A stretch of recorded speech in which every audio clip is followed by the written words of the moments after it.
Sunday எங்கள் சர்ச்சில் சமையல் போட்டி சொல்லியிருந்தாங்க. மொத்தம் 6 டிஷ் செய்யணும். அதில் பார்த்தீங்கன்னா 3 இது வந்து அடுப்பை வச்சு செய்யணும், 3 இது வந்து நெருப்பு இல்லாமல் செய்யணும் அப்படி சொல்லியிருந்தாங்க.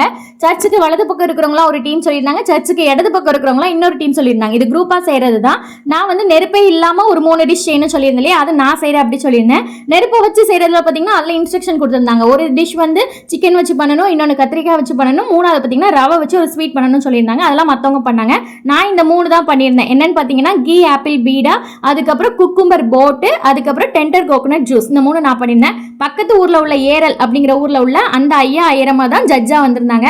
பக்கத்து டீமில் உள்ளதை போய் செக் பண்ணி பார்த்துட்டு வந்தாங்க. இப்போ நம்ம டீமுக்கு வந்து தான் ஒவ்வொன்றா டேஸ்ட் பண்ணி பார்த்துட்டு இருக்காங்க. ஸோ எல்லாம் டேஸ்ட் பண்ணி முடிச்சுட்டு ஃபைனலாக ரிசல்ட்டுக்காக தான் வெயிட் பண்ணிட்டு இருந்தோம். ரிசல்ட் பார்த்தீங்கன்னா நம்ம டீம் தான் வின் பண்ணிச்சு அப்படி சொன்னாங்க. அது இல்லாமல் ஃபர்ஸ்ட் 3 டிஷ்ல எது பெஸ்ட் 3 டிஷ் அப்படின்னு பார்க்கும்போது செகண்ட் தேர்டும் நான் பண்ண 3 டிஷ்மே வந்துருந்துச்சு. அதனால எனக்கு ரொம்ப ஹாப்பி. இன்னைக்கு பர்த்டே செலிப்ரேட் பண்ணுற பிரீதா சிஸ்டருக்கு இனிய பிறந்தநாள் வாழ்த்துக்கள். பாய்.